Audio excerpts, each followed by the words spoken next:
रामचंद्र जी के प्रेम के मारे शिथिल होने के कारण सूर्यास्त होने तक दिन भर में 2 ही कोस चल पाए और जल स्थान का सुपार्श देखकर रात को वहीं बिना खाए पिए ही रह गए। रात बीतने पर श्री रघुनाथ जी के प्रेमी भरत जी ने आगे गमन किया। उधर श्री रामचंद्र जी रात शेष रहते ही जागे।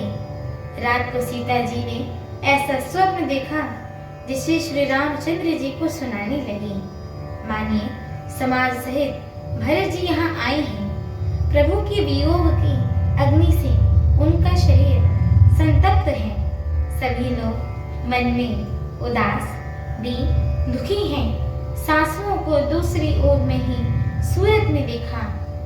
सीता जी का स्वप्न सुनकर श्री रामचंद्र जी ने नेत्रों में जल भर आया और सबको सोच छोड़कर छुड़ा देने वाले प्रभु स्वयं लीला से सोच के वश हो गए और बोले कि लक्ष्मण, यह स्वप्न अच्छा नहीं है।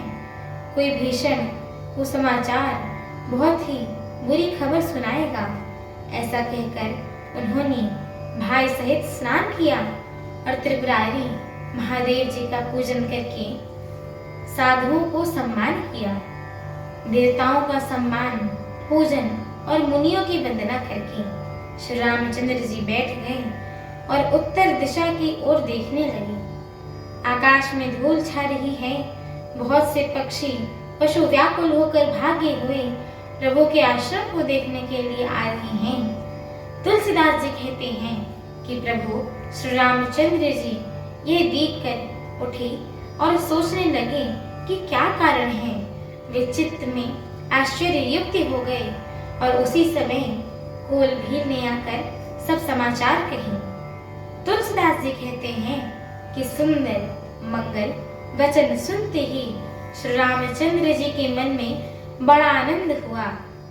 शरीर में पुलकावली छा गई और शरद ऋतु के कमल के समान नेत्र वाले प्रभु के नेत्रों में प्रेमाश्रु भर गए। सीतापति श्री रामचंद्र जी पुनः सोच के वश हो गए कि भरत जी के आने का क्या कारण हो सकता है। फिर एक ने आकर कहा कि उनके साथ में बड़ी भारी चतुरंगिणी सेना भी आई है। यह सुनकर श्री रामचंद्र जी को अत्यंत सोच हुआ। इधर तो पिता के वचन और उधर भाई भरत का संकोच। भरत जी के स्वभाव को मन में समझकर तो प्रभु श्री रामचंद्र जी चित्त को ठहरने के लिए कोई स्थान ही नहीं दे पाते हैं। तब यह जानकर समाधान हो गया कि भरत साधु और सयानी तथा मेरे कहने में आज्ञाकारी हैं। लक्ष्मण जी ने देखा कि प्रभु श्री राम के हृदय में चिंता है, तो वे समय के अनुसार अपना नीति युक्त विचार कहने लगे कि हे स्वामी, आपके बिना ही पूछे मैं कुछ कहता हूँ। सेवा समय पर ठिठाई करने से ढीठ नहीं समझा जाता है। अर्थात आप पूछें तब मैं कहूँ, ऐसा अवसर नहीं है। इसलिए यह मेरा कहना ठिठाई नहीं होगा। हे स्वामी, आप सर्वज्ञों में शिरोमणि हैं, सब जानते हैं। मैं तो सेवक तो अपनी समझ की बात कहता हूँ।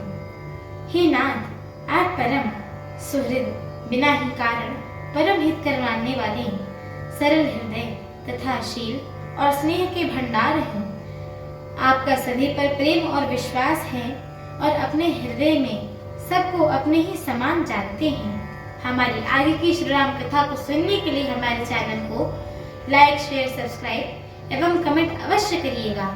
एवं आप सभी हे भक्तों से हम दोनों बहनों का एक छोटा सा निवेदन है कि कृपया आप सभी हमारे श्री रामचरितमानस जी के इस मंगलमय पाठ को पूरा अवश्य सुना करिए, क्योंकि स्वयं परम पूज्यपाद श्रीमद् गोस्वामी तुलसीदास जी महाराज ने कहा है कि जो भी नर नारी, मनुष्य, जीव जंतु एवं पशु पक्षी प्रभु श्री रामचरितमानस जी के इस मंगलमय पाठ को सुनते हैं, गाते हैं, कहते हैं एवं श्रवण करते हैं, उनके जन्म जन्मांतर के सारे पाप नष्ट हो जाते हैं।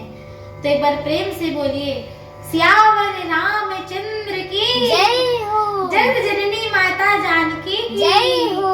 लखन लाल की जय हो। अयोध्या धाम की जय हो। तुलसीदास जी महाराज की जय हो। एक बार प्रेम से बोलिए पवन सुत हनुमान की जय हो। जय श्री राम। जय श्री राम।